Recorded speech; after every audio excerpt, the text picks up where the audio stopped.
Please remember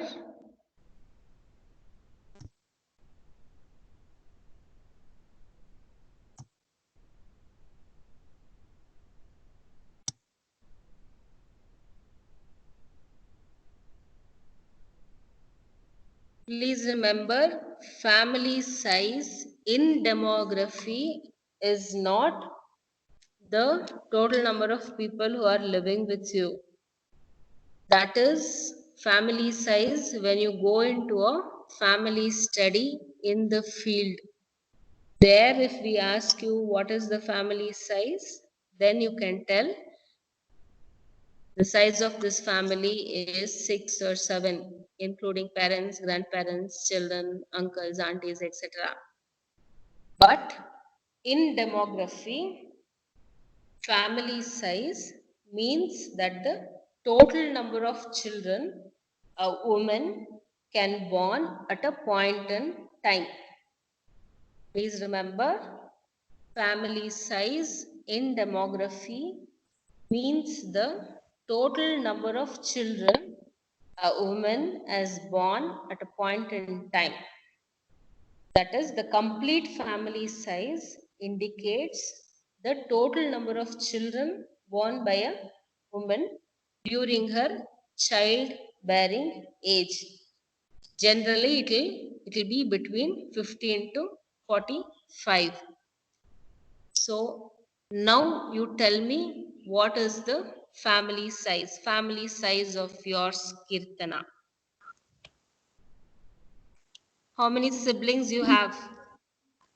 One, ma'am. Huh? One. One. Yes. So including you, the It is family good. size of yours is only 2, Yes, sir. because your mom has got 2 kids. That will be the family size in demography. So Yes. again I would like to repeat, family size in family study, we tell it as size of the family, which includes all the people living in that house.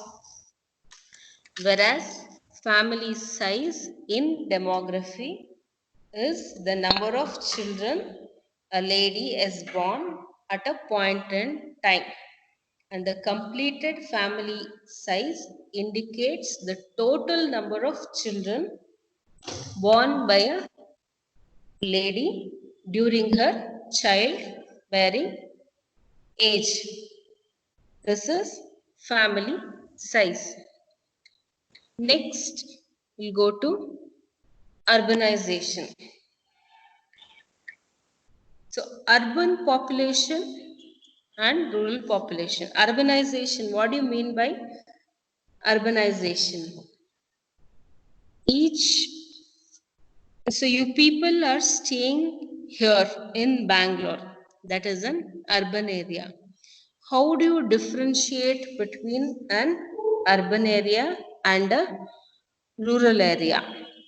That is, we have 3 criterias to say an area to be an urban area or to a rural area. The criteria are: if a place is having 5,000 or more people, or a density of not less than 1,000 persons per square mile, or 390 per square kilometer. And the third criteria is at least 3/4 of the adult male population is employed in other occupation other than agriculture. These are the 3 criteria. So one is the population should be more than 5,000. Density of the population should be more than 1,000 persons per square mile, or 390 per square kilometer. The third criteria is at least 3/4 of the adult male population should be doing any other work other than agriculture. These are the three criteria to tell that it is an urban area. Otherwise, it is a rural area. So please remember, in your family study, we'll ask you about this. When do you say it's an urban area? Whenever you go to a family study, you have to categorize that as an urban area or the rural area when you write an address of that family.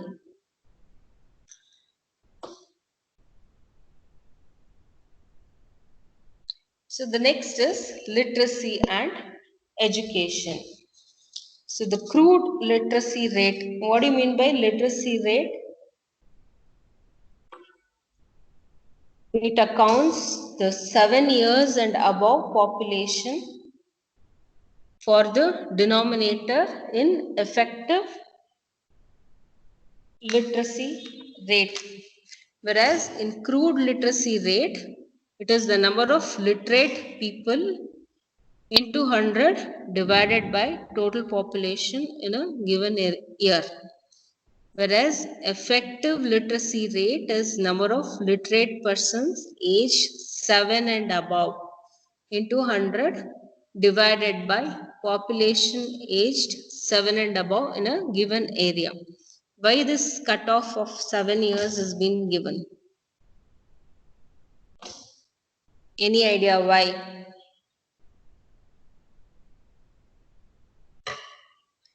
Because by the age of 7, you will be able to at least read. Yes or no? At least in your mother tongue, you'll be able to read. You will join first standard in the age of 6. So that is why the cutoff at the age of 7 has been given. So you are mature enough, the child is mature enough to read and write at least in one language.